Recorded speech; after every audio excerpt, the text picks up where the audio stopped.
ద్రౌపదీ స్వయంవరంలో ఒక విశేషమైన పరీక్షను పెట్టారు.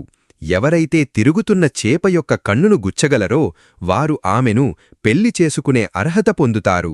ఆ పరీక్షలో అర్జునుడు విజయం సాధించాడు. ఆనందంతో ద్రౌపదీని ఇంటికి తీసుకెళ్లి తన తల్లి కుంతీకి ఇలా చెప్పాడు. అమ్మా, నేడు నేను గెలిచినది చూడు. కుంతీ ఆ సమయంలో ప్రార్థనలో లీనమయ్యుండడంతో పైకి కూడా చూడకుండా ఇలా అన్నది. ఏదైతే గెలిచావో అది నీ సోదరులతో పంచుకో. ఈ మాట విన్న అర్జునుడు షాక్కి గురయ్యాడు. కాని పాండవులు ఎప్పుడూ తమ తల్లి మాటల్ని గౌరవించేవారు. అందుకే తల్లి ఆజ్ఞను పాదకమలంగా స్వీకరించి ద్రౌపదీని 5 పాండవుల భార్యగా చేశారు. తరువాత మహర్షి వ్యాసుడు వెల్లడించారు. ద్రౌపది తన గతజన్మలో శివుడిని ప్రార్థిస్తూ ఇలా కోరింది. ప్రభో, నాకొక మంచి భర్త కావాలి.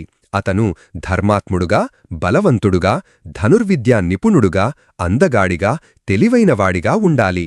అప్పుడు శివుడు చెప్పారు, ఈ లక్షణాలన్నీ ఒకే వ్యక్తిలో ఉండలేవు. అందుకే నీకు 5 భర్తలు లభిస్తారు. ఒక్కొక్కరిలో ఒక్కో లక్షణం ఉంటుంది.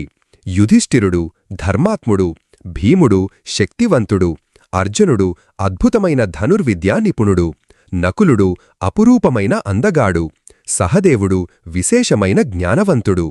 అయితే 5 భర్తలు ఉన్నా ద్రౌపదీని రక్షించినవాడు ఆమె ప్రాణస్నేహితుడు శ్రీకృష్ణుడు. ఆమె గౌరవం అత్యంత ప్రమాదంలో ఉన్న సమయంలో చివరికి రక్షణ చేసినవాడు ఆయనే.